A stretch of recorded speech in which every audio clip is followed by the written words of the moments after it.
You never think that any day you're gonna lose anybody, so it was just kind of, hey, this side or the other, I'll see you in a little bit.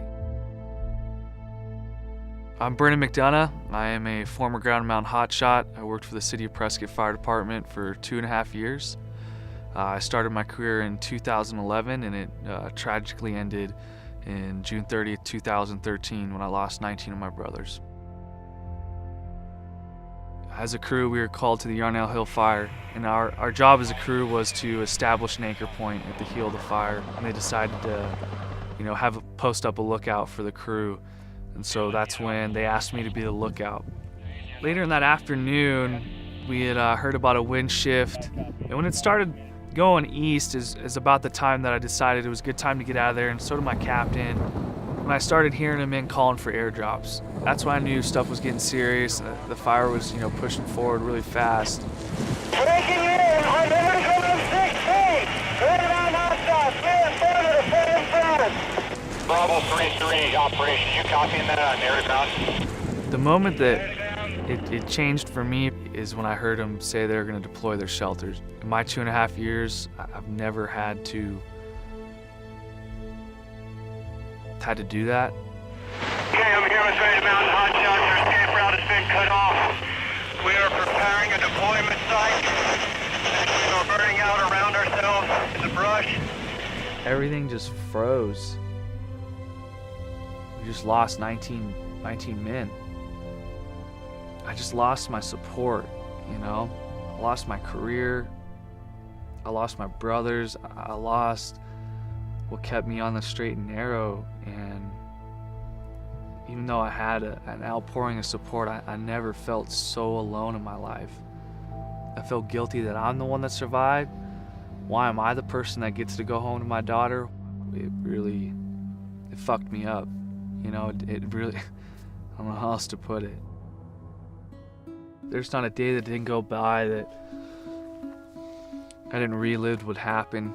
I couldn't get away from it in my sleep, and I couldn't get away from it in my community. To me, those memorial shirts and stickers and plaques were just another reminder that they were dead and what I had seen that day. Unhealthy habits, started to fill my life. I just drank and drank and drank and drank and drank. Me being depressed was just my new normal. Me having anxiety, panic attacks, me suffering from nightmares and lack of sleep was just my new normal that I had to live with. I couldn't continue to every day of my life feel the guilt and shame that I felt for surviving and let it hurt my daughter. And I remember dropping her off, and I felt like she just couldn't wait to see her mom because of the lack of me being a dad. And I started driving home about 30 minutes into my drive, and I grabbed my gun and I put it to my head. And the radio, a song came on. And earlier that day, me and my daughter were dancing in the living room. That was my 15 minutes of energy to be able to spin her around and watch her laugh and giggle, and that's the image God showed me. So I unloaded the gun and threw it in the back seat front. I can't even remember where I put it. And I drove home, but I still didn't know who to reach out to. I know I needed help. I knew a little bit about what PTSD was and kind of what it was about, and to me, I guess I just wasn't willing to admit that I had it, One of the reasons why it's so tough to reach out is because of the stigma of being a fireman, a firefighter, that, we can do anything, we can get through anything. I think there is a mentality, the suck it up mentality, and sometimes it takes a long time.